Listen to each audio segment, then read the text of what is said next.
Welcome to This Explainer. Today, we're literally transporting ourselves back to 1770s Paris to uncover the story of a man who turned medicine into this unforgettable, high-stakes spectacle of unseen forces. We're talking about Franz Anton Mesmer, and let me tell you, his story is a wild ride. It's essentially the birth of modern psychology, completely hidden inside one of history's most fascinating medical failures. Now, the core paradox of Mesmer is absolutely fascinating. He didn't claim to have magical powers, right? He wasn't casting spells. The treatments he developed were this bizarre cocktail, part science, part pure theater, and ultimately just a massive mistake. But here's the crazy part. Being fundamentally wrong about physics is exactly what paved the way for our modern understanding of the human mind. Section 1. The Invisible Force.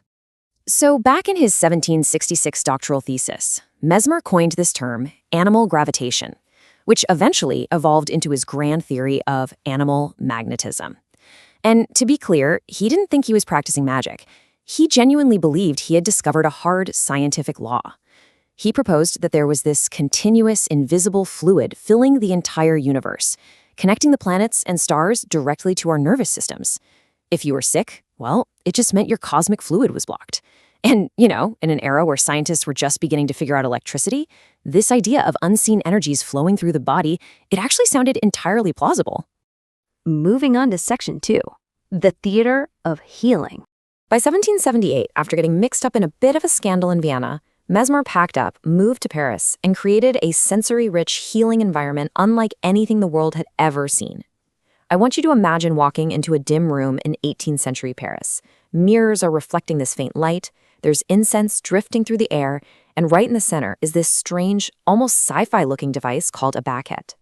It was basically a massive wooden tub filled with magnetized water, powdered glass, iron filings, and sealed bottles.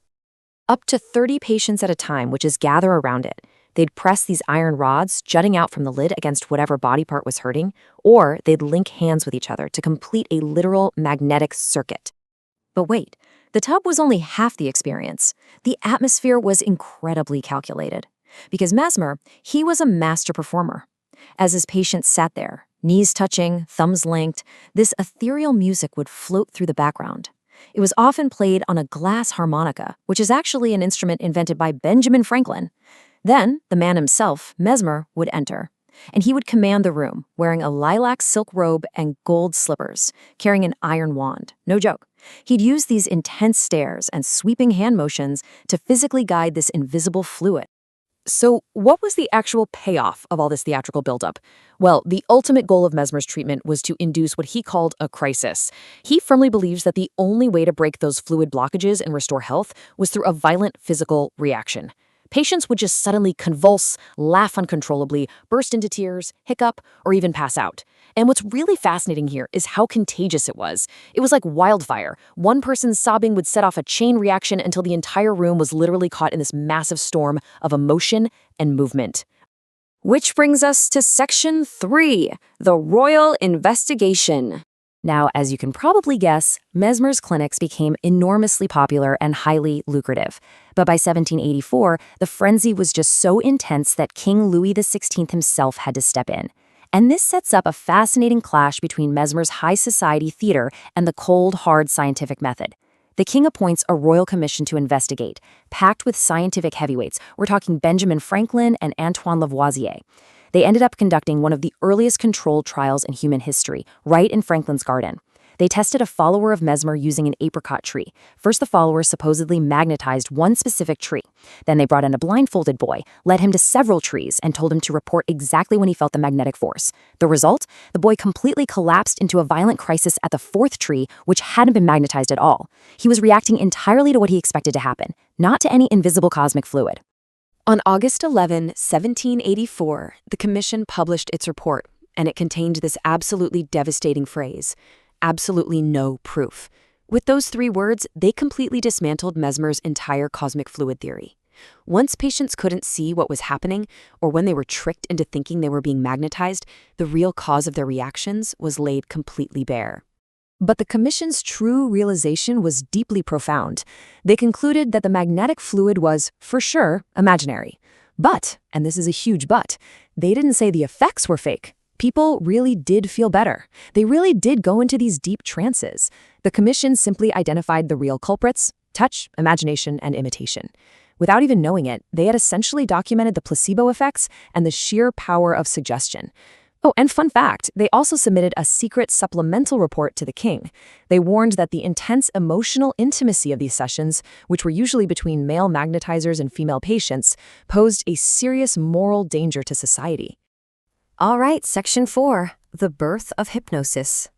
So, naturally, public ridicule quickly followed the report, and Mesmer basically fled Paris in disgrace. But his public ruin wasn't the end of the story. Actually, scratch that, it was the accidental birth of a brand new psychological field. We can track a direct, undeniable evolution here. In 1779, Mesmer sets the stage with his cosmic fluid. But in 1784, right as the Franklin Commission is totally debunking him, one of his followers, the Marquis de Puysegur, makes a massive breakthrough. He discovers that patients don't actually need violent convulsions. They can enter these really calm, highly suggestible trances. And the slow shift away from the mystical fluid eventually leads us to 1843, when Scottish surgeon James Braid formally coins the term hypnotism. The contrast here is just massive. On one side, we have Mesmer's original vision, cosmic fluids, violent crises, and wild theatrical spectacle. On the other side, we have the evolution championed by Puysegur and Braid, a deep focus on psychology, a peaceful trance state, what Puysegur called artificial somnambulism, and a quiet, clinical focus. Puysegur found that his patient, a peasant shepherd named Victor Rosse, could answer questions and describe his condition perfectly while in this calm, sleep-like state, and then remember absolutely nothing afterward. They were stripping away all the theater to uncover the raw, underlying power of the human mind. And that brings us to James Braid's formal definition in 1843. Braid realized you didn't need a magnetic healer at all. A trance could be produced simply by having someone stare at a bright object and concentrate really intensely. By naming it hypnotism, which comes from the Greek word for sleep, by the way, and defining it as a physiological nervous state caused by focused attention, Braid completely rejected the old magnetic theory. He made the whole phenomenon scientifically respectable, and in doing so, he laid the essential groundwork for modern psychiatry and future thinkers like Sigmund Freud. Finally, Section 5, the power of belief. This brings us to the ultimate twist of this whole saga, and honestly, the true legacy of a magnificent failure. We are essentially looking at an accidental psychologist. Mesmer was, quite frankly, a terrible physicist. His theory was just flat out wrong, yet he inadvertently delivered one of history's most spectacular lessons in human belief.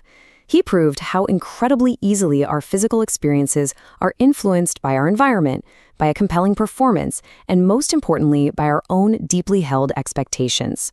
He showed us that the mind can shape the reality of the body in ways that feel absolutely magical.